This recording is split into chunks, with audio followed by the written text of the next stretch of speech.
This is a loaded stretching method for the hip flexors. The hip flexors come from L1 or through all the bodies of the vertebra, through the transverse processes, the wings of the vertebra, out deep into the femurs about here. Another hip flexor comes through the inside bowl of your pelvis onto the same spot. It's to do with the movement of your hips, how tight you are. For a really tight hip flexors, your body wants to rock like this all the time or lean forward. When you walk, you don't have a very long stride length because the body can't stretch out through here. You may have a really inflexible big toe too that will limit the hip flexor stretch. So the idea of loaded flexibility training is to allow your body to access that new form of flexibility and put strength inside of it so the nervous system doesn't shut it down after you've been stretching and the next day it feels like you almost did no stretching before. It's to keep that flexibility open by allowing the nervous system to contract in a range of motion it hasn't normally been in. So the loaded flexibility part is that contraction part plus also putting weight through the exercise. So where we start is your feet 90 degrees like that. You imagine a line going down the very center through your heels behind you. And you step the leg, the one is stretching, and stretch this hip flexor. That leg goes back, I step on that line. This knee stays bent, that foot stays open there.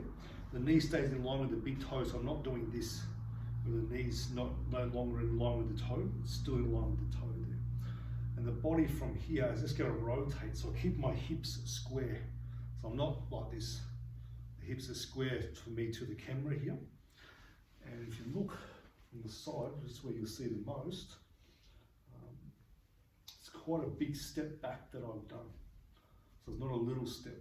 Then I put the weight then in the back leg. This feels like quite an awkward position. If you have knee issues, this may not be the right thing for you to do just yet.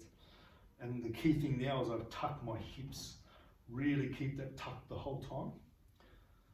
So I've got my left leg to the back, my left arm goes on the shoulder, and I start to reach down this side. So I'm going to change my angle here, just so you can see from here now.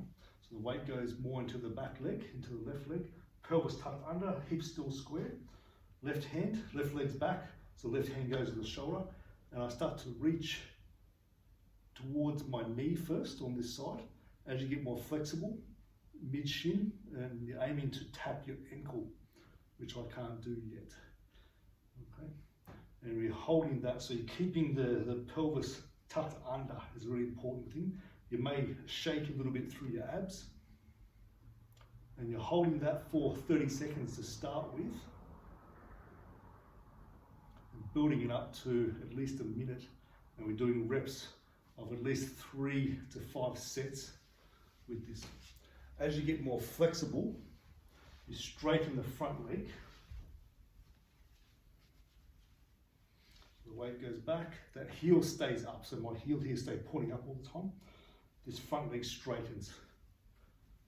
As you get more flexible, still the pelvis tucked, hand over, I'm aiming to reach again the knee, then the mid shin, then the ankle with those time frames. And you'll find that your flexibility goes up quite fast with this.